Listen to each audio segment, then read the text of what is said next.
Welcome, Soberholics, to episode 29. Today we're going to be talking about sponsorship. What do you think about that, Jason? I think it's a great topic. Well, it brings up a good topic because I'm your sponsor, and it's not about how I sponsor you, but it's about us talking about the idea of sponsorship. And we've talked a lot about that in our CR group lately because there seems to be this misconception maybe sometimes about sponsorship. There's no manual on sponsorship, and so you and I have even joked in the past about some of the things some of your sponsors have made you do. Yeah. I mean, this going back to the original 12 steps, this in the secular program, the word sponsor is not even in any of the material. Some people don't even, some people reject the whole sponsor idea altogether. But that's probably because they just don't like taking any kind of suggestions from anybody. It's probably a pride thing, but I just don't ever see how you could walk through the 12 steps without some type of guide there with you, who is willing to be honest with you when you need honesty and tell you those hard truths that you need to hear when you're in recovery. And you're spot on with that. I know for me, like sponsoring you has been different. And I mentioned that to you not too long ago. You're, 6 years sober now, right? Mm-hmm. Yeah.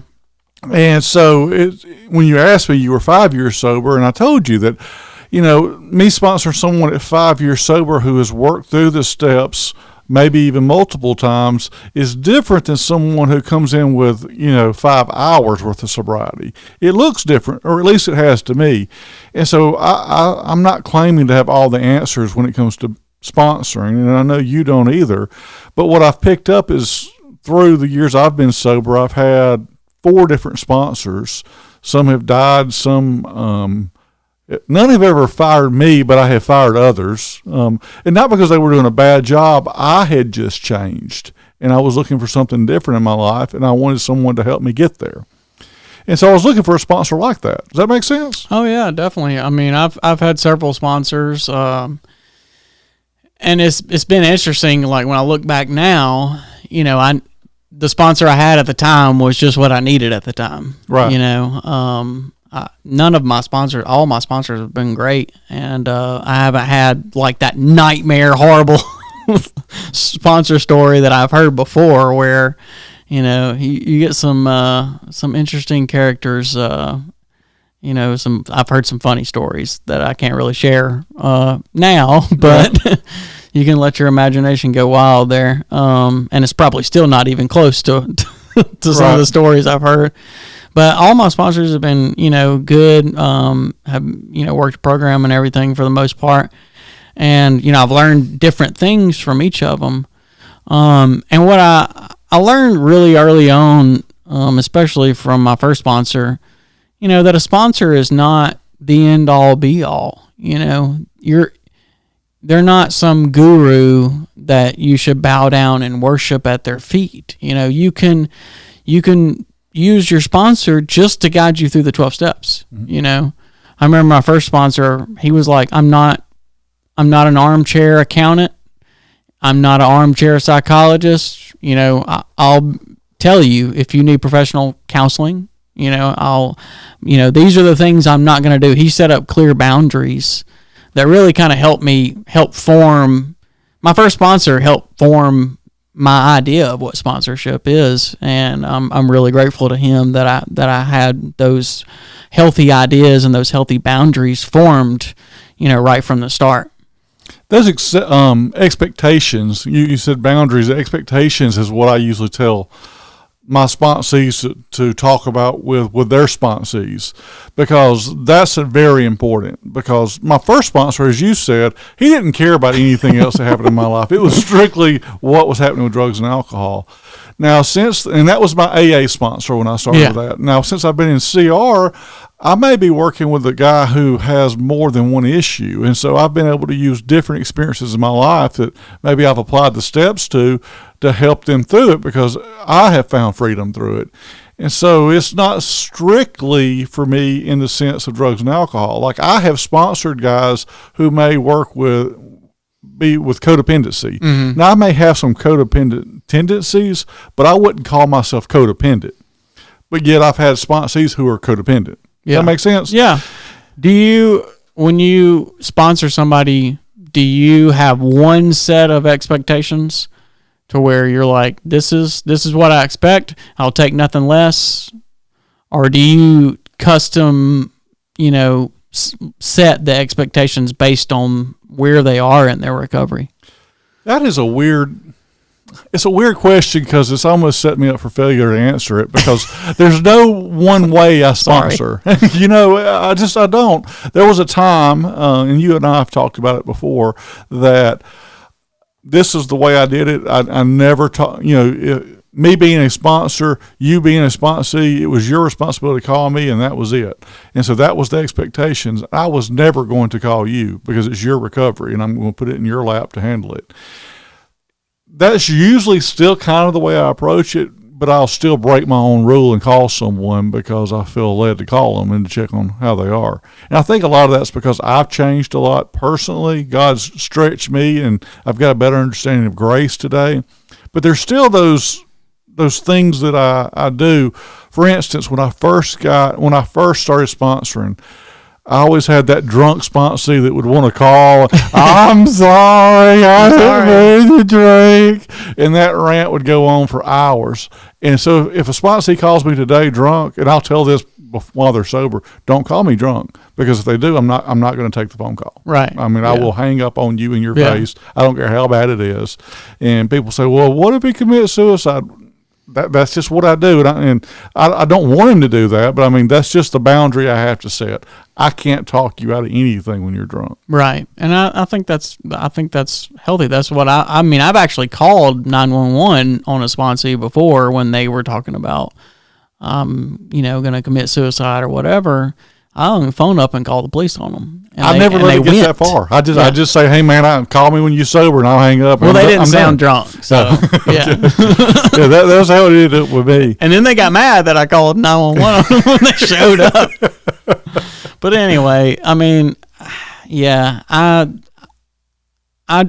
sponsor different depending on where they are in their recovery. It's not a one size fit all for people, but I mean, I'm with you. I usually will tell my sponsees that struggle with drugs and alcohol, if you call me before you use, I'll go to hell and back with you. But if you call me afterwards, you'll just go there by yourself. It sounds so bad coming out of my mouth right now. Right. But I've actually said that to people because, I mean, there's nothing you can do. There's nothing I can do for them after the fact if they're in that cycle, back into that cycle of relapse and addiction. Well, there's healthy boundaries I've had to set for me and my own family. When I first got sober, I was on a mission to save the world, right? Because I a drunk. Yeah, God had done so much in my life. I wanted to give it back to everybody, and there was this pride and arrogance that I walked in thinking that I could do this. Well, I didn't get me sober. God did. Mm-hmm, right. And I followed some suggestions from other people, but God did the changing in my life. And so since the longer I've been in recovery, my wife and I are both in recovery, we set the same kind of boundary with our people that is used to, I would say I would answer your phone call day or night. It didn't matter. And 9 times out of 10, if you call me like midnight or later, I'm not going to answer that phone call. Well, one, I don't even keep my phone in my bedroom with me when I sleep. It's in my living room. And those were boundaries I had to do for me, because if I lay in the bed with it, I'm going to be on it all night. Stay up all night. Yeah. And so now I'll tell them, it's important for you to have a sponsor. Thank you for, it's an honor to be your sponsor, but you need an accountability team. And that's one of the first things I do with a sponsee, to make sure they have more than just me. Because if you're relying on me alone, you're in a bad place. Oh yeah, I mean, you can't put it all on one person. You need that recovery network. So, talking about boundaries, did you ever let like somebody you're sponsoring like crash at your place or stay with you? I have. I really had. This is probably not something I would suggest. This particular guy I knew from childhood, and he was actually one of the first guys. He was the first guy I'd ever done cocaine with, and we'd got sober together. And I had gotten sober. I ran into him, and he'd gotten sober and then relapsed, and it was just a chronic relapser. But I knew him. I guess is what I'm trying to say, and he had some health issues going on with him as well, and so I let him stay at the house for just a few days and made it very clear that you were going to be there for like 3 days and you're out. Yeah. And I made sure my wife was okay with that, because that was the awkwardness of it, is you can't go to work because you're leaving Guy home with your wife. You can't leave Jody home with your wife. Yeah, I mean, you can't go off with your wife and leave Guy home with your kids, much less your valuables. Your stuff, yeah. So, and that's not judging anybody. I know what I would have done if you left me in your house when I was coming off dope. I mean, I'm going to check the medicine cabinet, see if there's anything there, and if not, I'm going to find something to take the pawn shop. Yeah. That was just what I did. Yep. So I probably wouldn't recommend it unless you've got a house that's set up for that type deal. But I have done that, and I tell all my sponsees, usually they'll ask me that same question: should I let somebody come to my house? I would say no. Yeah. Unless you and your wife were just led to do that, then I would say no. I wouldn't do it. Yeah, I've very rarely. I think I've done that one time, and it was for one night, because you just can't protect yourself much in that situation. And, from time to time, I'll have somebody call me and say, hey, you think I should let so-and-so stay? And I'm like, no, you got a family, man. You can't put them at risk. I feel bad. Well, I know, but you have to protect your family first, right. So, what about borrow money? You ever let a sponsee borrow money? I've kind of got a rule that I use 90% of the time, and I picked this up years ago, and I think I got this from a Dave Ramsey type class, because I used that to come out of debt whenever I got sober, my wife and I.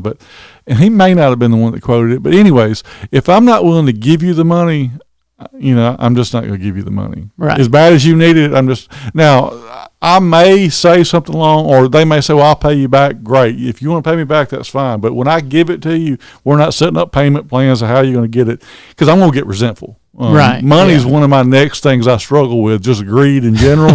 And so if I give it knowing it's a loan, it's not going to work out well for me and you. I've never let a sponsee borrow money, just mainly because I wanted the relationship to not be clouded by any of that kind of stuff.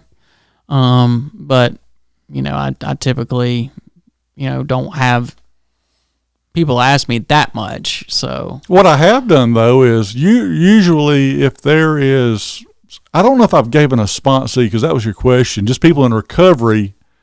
Yes, I have as a gift, but it was a gift, not borrow. Yeah, and some of them have paid the money back, but that was their deal. That wasn't me. But what I did do around, I don't know, 5 or 6 years sober, I got sick of answering that question, no, I can't give you nothing. I developed like a resource list of different food pantries and places like that around town that I could give them numbers to other resources. Yeah. And that helped kind of take the strain of saying no to someone who you could easily see was in desperate need of something in their life. Yeah, because when somebody is obviously in need, you want to help them, but a lot of times money's not the best way to help them. So having a resource list like that is great. I got another question. I'm full of questions. I got one too. But you go ahead. No, you. So this happened with me in AA. And so this comes from secular, but it could be used in any recovery group. So my first sponsor, me and another newcomer, kind of got sober at the same time. He would sit down with us and kind of take us through the steps together, so there would be 2 of us. Now this isn't like sharing our 5th step, but we would sit down and do kind of step work together. Would you recommend doing that? Do you see any fault in that? I had done that before, where it was like both of us at first, and we did 1, 2, and 3 with my sponsor. It was me and another guy, but then the other guy washed out, so then it was just us the rest of the time. Well, that's kind of the way this one happened. Yeah, but I don't know. I think that's fine, except for the 4th or 5th. Those 2 steps, I think really just need to be one-on-one with your sponsor. Yeah, even like the 9th step, if I'm talking to someone about making amends, and because then that's going to open up into what was shared in their 5th step, I probably wouldn't do it that way. But a lot of my step work that I can do with sponsees, I can do with a group of people. I know right now, I don't think you're sponsoring anyone right now, correct? No, just one. Oh, you are. Yeah. Okay. So, but there's been times I've sponsored up to like 9 people, which Phew. is way too many people Yeah. to sponsor and be effective at it. And so, even to sidebar before I get to that, is if you're talking to people and they keep asking you to sponsor, especially in CR, this happens a lot. I've seen with ministry leaders or someone who's on the team, everybody wants to kind of run to that person. Yeah. Well, it's okay to say no. You know, it really Right. is, because if I can't give you the amount of time you need, then I'm really doing a disservice to you as a sponsor. Oh yeah, sure. But what I believe is important is when you're sponsoring that it's okay to meet with a group of people. In fact, what I've done is I've met with different people, like maybe 3 or 4 guys at a time. That it develops that whole accountability team. Yeah. Now, not everybody will hook into that, but you get to see more than just the recovery meeting, and you get to talk. And by going out into, maybe we went to the Waffle House and stuff and ate breakfast and kind of talk about some things while we're there, and that was really beneficial the times we've done that. Oh yeah, you have a built-in, accountability team just from that. I mean, I think it's totally, especially steps 1, 2, and 3. Meeting with a group, because there's not too much personal stuff going on in there that you wouldn't be willing to share with most people at that point. If you're truly wanting to get better and to get sober and to get into recovery, I think that in that kind of environment, I would do it. Because it made things easier for me, because I couldn't devote, say, an hour to each one of my sponsors. Oh no, that's all you'd be doing. And so bringing all 4 together, or 3 or 4, I could use that time wisely all together. Yeah. What about when you've sponsored many people, whether it's one person right now or not, but how about when that sponsee calls you and says, hey man, I really need a ride to the meeting, and you wasn't planning on going to the meeting that night or whatever. Have you stopped and went and got that sponsee and taken him to a meeting? Oh yeah. Yeah. That was a lot of times where, especially when I was in New Orleans, I was going to a lot more meetings then, where I wasn't planning on going to a meeting at all, and then somebody'd need a ride, and then I'm going to a meeting. But that's the beautiful thing about sponsorship is, whether your sponsee stays sober or not, when you would have one relapse or whatever, the whole question of, well, did you stay sober? Right. And the answer is yes, I stayed sober. It's one of those things that sounds selfish when it comes out of my mouth, but I mean that's the reality is. Most people that I've sponsored, I've gotten more out of it than they did. I remember early on that my first sponsor, I remember asking him, he had spent 2 hours, on a Saturday morning with me as I was doing my 4th or 5th step, and I was just like, I just got to ask, why are you doing this? Mm-hmm. Like this, like you're not charging me a fee or anything. Like, I just can't, I want to understand what you get out of this. And he told me, I'm staying sober. It helps me even more than it's even helping you. And that was something I didn't understand until I eventually sponsored somebody. And I was like, I get it. Because, when you're sponsoring somebody and you're working them through the steps, I mean, you're basically working through the steps too, in a roundabout way, not directly. But it keeps you, fresh in the steps. And it keeps you, you'll be pointing out something to your sponsee that you're like, but thinking in your mind, I kind of do that too, Well, it was no different than you and I talking. You was going through something here in the recent past about something you were struggling with, and I said, have you journaled about it? And you was like, no. And so you started journaling about it, but then when I reminded you, it reminded me that I had not been journaling. So I picked up the pen and started journaling too. And so it works that way. You made the comment about your sponsor saying, you're helping me more than I'm helping you. And talk about the selfish quotes that we talk about a lot and I tell my sponsees after they get a little time, I don't say this when they're a month or two sober or even a week or two sober, but like I tell them, you help keep me sober because I see how poor and pathetic and pitiful you look. I don't ever want to go back to that. Yeah. And so you remind me what it was like, because I get further and further away from that last drink. And I'm not immune from it by no means, but that pain that I see in an early sponsee, reminds me I don't want to go back to that. A drink just ain't worth it for me. Yeah, when you talk to somebody early on, like the pain is so fresh, they've got tragedy, crisis, just, right on their heels. It may be financial, it may be, the court, legal trouble, just all like the wolves are just closing in.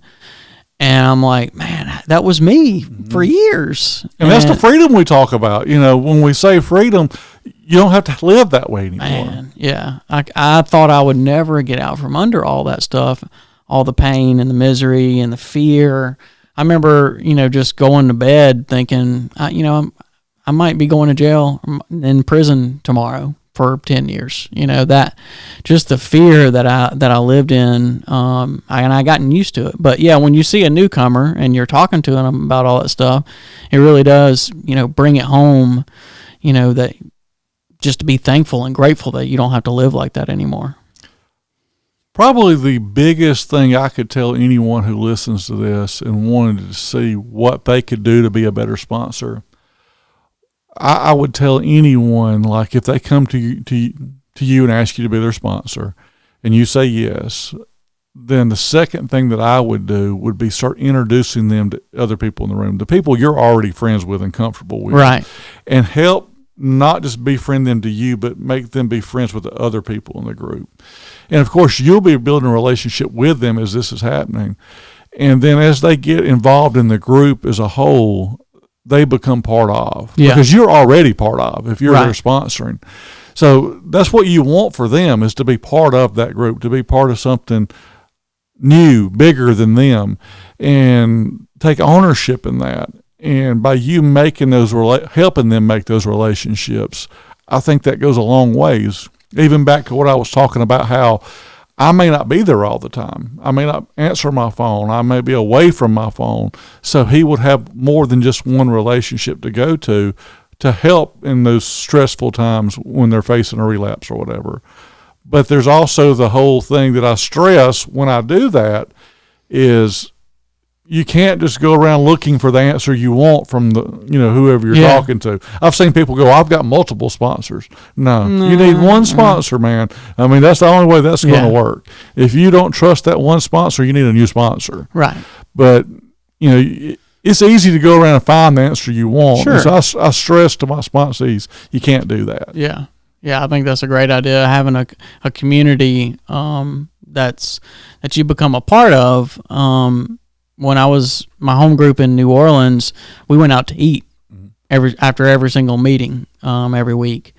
And, if there was a newcomer there, hey, come, we're going out to eat, we're going, come on with us. And that was a way for them to kind of get assimilated in the group. And then they, we'd see them ask somebody to be a sponsor that was there. And it was very organic and natural, assimilating new people into our group. And it was an amazing way to see, that unity that recovery can bring people. I mean, because we had people that were just all walks of life, and any kind of recovery meeting, you're going to find that. And one thing I've seen that I think is a big hurdle for people trying to find a sponsor is they want to find somebody exactly like them.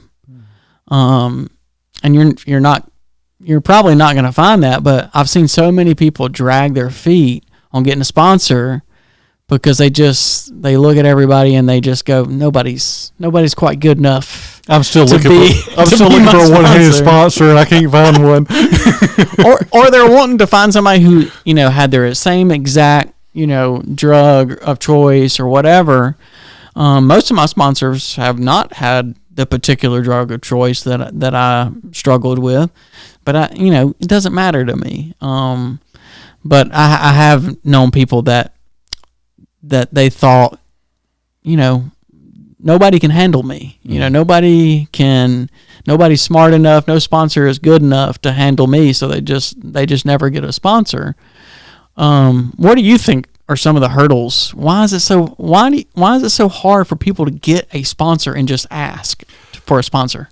When I first got sober, I was going to an AA group, like I said a minute ago. And one of the guys there, I had used to drink with, and I knew he was alcoholic just like me. And he kept asking me, "Have you got a sponsor yet?" And I would kind of go, "Not yet." And all the while, I was kind of trying to do the steps on my own until I got to that fourth step, and I was like, "I can't do this. I don't really understand what I'm supposed to do here." And so then that was the first time I was ever challenged, like, I need to get a sponsor. The whole time he was telling me this, and for me, I didn't want a friend as a sponsor. I didn't. I just know my tendencies. I mean, I know me. I could do that, but I just know me. And so there was one guy that was just real hard nosed in our group, and I said, if anybody here could handle me, as what you're talking about, he could do it. He didn't take no crap from nobody, and he didn't care about your feelings, and that's who I picked. Now, that's not the norm, I've come to find out. Most people are just like what you're talking about. They're looking for maybe someone they are identical match with. My first sponsor had never even done drugs, and that was what I would have said was my drug of choice. Drinking wasn't that big a deal to me. Later, I found out it was, but at that point, it wasn't. So I didn't find a sponsor that was identical to me, but I believe for me personally, there's a lot of hurdles or struggles with that. One is the pride is your biggest. You don't want to ask somebody for help. Well, you need help, or you wouldn't be in a 12-step meeting to begin with. If you could have fixed it, you'd have fixed it already. Right. You wouldn't be listening to this podcast if you had it fixed, right? So so you got to swallow the pride, and that's probably one of the more freeing things you'll find in any 12-step group. Is when you realize pride's really not that important. The only person that pride's important to is you. Yeah. You're the only one thinking about it. Nobody else really cares. Because for people who sponsor other people, it's not a big deal when somebody comes up and asks them, "Hey, will you be my sponsor?" Like, I've never been like, "I don't, you really need help?" I've never thought you had it all together. I thought you had it all together. I thought you slid off a rainbow into this meeting here. I mean, for people who are have been sober for a little while and worked the steps and are sponsoring people, it's a totally normal thing. But when you're new in recovery and you've never done it before, it feels really awkward and really weird. But one thing I've noticed that works pretty good is if you've gone to a meeting a few times, ask the chairperson, ask the person that's running the meeting, "Hey, do you know anybody who would be a good sponsor?" And a lot of meetings, they point those people out in the meeting. Yeah, some even have temporary sponsors lists, so you can find one to see if you like them. And there's usually expectations drawn real quick, like, "I'm going to be here until you find somebody." Yeah. Sometimes they develop into that. You ever had a temporary sponsor? I never have. I've kind of sold out to every guy I've been with, and usually the way I've always picked a sponsor, and this is what I recommend to people, is it's not about if you struggle the same, because there's people who's asked me to sponsor them and say with food or with codependency and different struggles that wasn't my main struggle I started with. I didn't go, "Oh, no, your struggle's not bad enough. Sorry, I only do the drug addicts." It's never been that way. It's been an honor to do any of those. But what I look for is someone who's living a life like I want to live. Yeah. That's what I look for. And so when I'm in a group, I listen to people sharing, and if they share coherent and they share with hope, when they share with wisdom, with love, with grace, that's who I'm going to ask to be my sponsor. Right. And so by the time I've heard them enough share, I ask them to be my sponsor, and I kind of have an idea of their character just by the way they share. Oh, yeah. Yeah, the way I've always asked is, I'll listen to somebody, or in your case, I already knew, we weren't super close when I asked you, but, I already knew you, and, you wanted something that I had. I looked at your recovery program, and I'm like, that's what I want in a sponsor. That's what I want personally. But, like, there have been times where I heard, there was one sponsor where in New Orleans where I heard him talk one time for like a minute or two, and I was like, he'll do. Because I didn't have anybody, and it's not like once I ask a sponsor to be my sponsor, it's not like till death do us part, and I had him for a little while, and then I kind of moved on from him and got somebody else. The rest of the time I was there until I came here. But have you ever had to fire a sponsor or a sponsee? Sponsees, yes. Sponsor, no. Because that's what I was fixing to just ask you. Oh, yeah. Did you like when you let your sponsor, because you have let some sponsors go. Like, Yeah. Did you tell them, or did you just go find another one and quit calling them? I just kind of just quit calling and just went and got another one.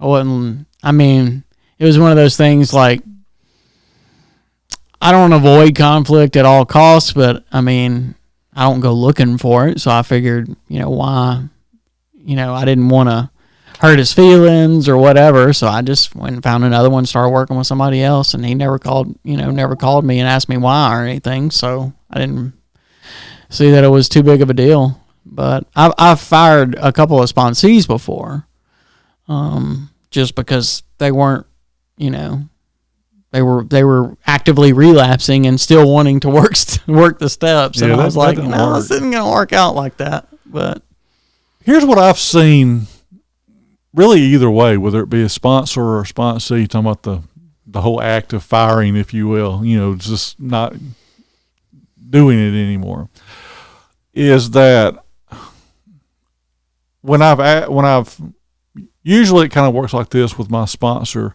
Some will want me to call once a week. One guy wanted me to call every day, and that was early on in recovery when he wanted me to do that.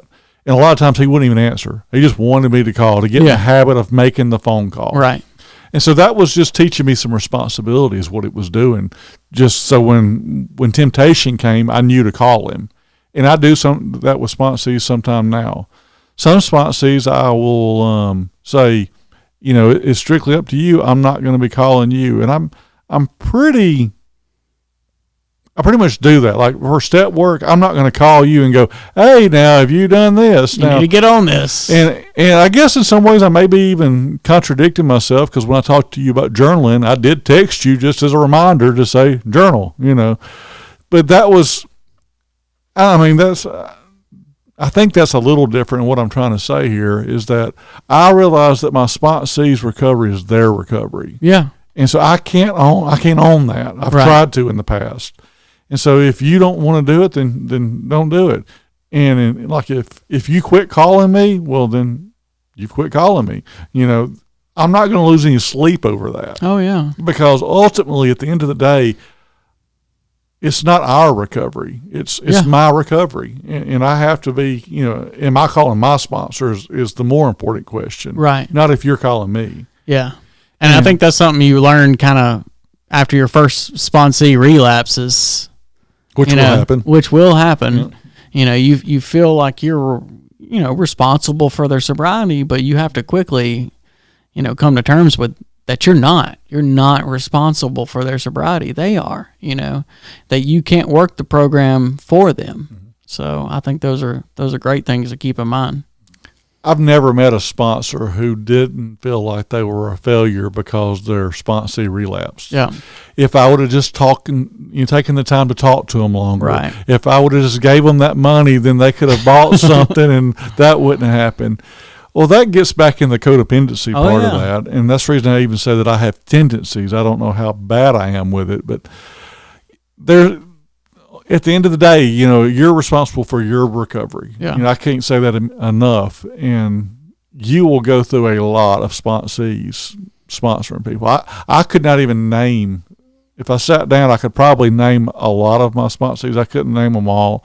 I've had people that ask me to sponsor them, never to hear from them or see from them again. Yeah. That's happened multiple times. I've had some that would kind of go through the motions because the whole fake it till you make it, that looks good, but they really had no desire to ever work the steps. It was strictly to get their wife off their back. Right. I think you called it a back problem. You called it the other day. What is a back problem? You got to get your family off your back. Riding your back. That was so good. But a lot of people have that, and I have that at times. I'm not talking from a pedestal down to somebody else. Those are things I've lived in my life. But if we look at our own recovery and take the tools that the people before us has given us, then we just share those tools down to the person that's coming in behind us. That's what sponsorship has happened. What it's looked like for me. It's evolved. I don't sponsor like I did day one. I don't sponsor like I did 5 years ago. It changes. Yeah, and just showing another, person who's struggling with an addiction, hey, here's the spiritual tools that we use. This is a spiritual toolkit. This is how to use it. This is how I use it in my recovery. You know, that's the great thing about sponsorship is most of the time you've been in their shoes, you know, and that's why it works in such a more powerful way than if somebody was going to say a counselor. Not saying counseling isn't wonderful and great, but oftentimes, you know, when I had gone to counseling in the past for addiction, you know, I was like, well, what do they know? They've never been in this situation like me. But that's where, you know, with a sponsor relationship, the sponsor can tell them, hey, I've been there. You know, I've struggled with this, and I came out the other side, and here's how I did it. I use, you know, these 12 steps, and here's the spiritual tools that I use. And so it's a powerful tool in our recovery. Sponsorship is. You know, before we close this thing up, I did want to just kind of mention this, and you may agree or not agree with this, but when I got sober, there was such a change in my life that I knew that it worked. Anybody around me knew that I changed from the lifestyle I used to live. And so there was no doubt that I knew that working those principles, those tools, and the way that I used them changed my life. So in that way, I think that will work for everybody in the exact way I used them. I've come to find out that this just the exact way that I use those tools don't work for everybody that same way. The tools in itself work, but they don't have to be applied the exact way that I used them. Right. And I have to be lenient with that as I work with sponsees and realize and remind myself. Another great tool that I've picked up through this is that if I don't have like an answer or suggestion to give to my sponsee, I found that it's very beneficial to go to my sponsor and maybe ask them what they would do. Yeah. And I don't even share the name of anybody that's going on or anything. I can keep confidentiality and do that and just say, hey, you know, this is what I'm dealing with a sponsee and I don't know what to do. I've never really faced that thing. And usually I get some wise counsel with that. Yeah. And and I'll tell that person, look, I didn't really know what's going on, but my sponsor said this would be good and I've trusted on everything else. Oh yeah. Yeah, that's great. But is there anything else you think we need to cover? I mean, I know we could go on forever. We could go on forever about it.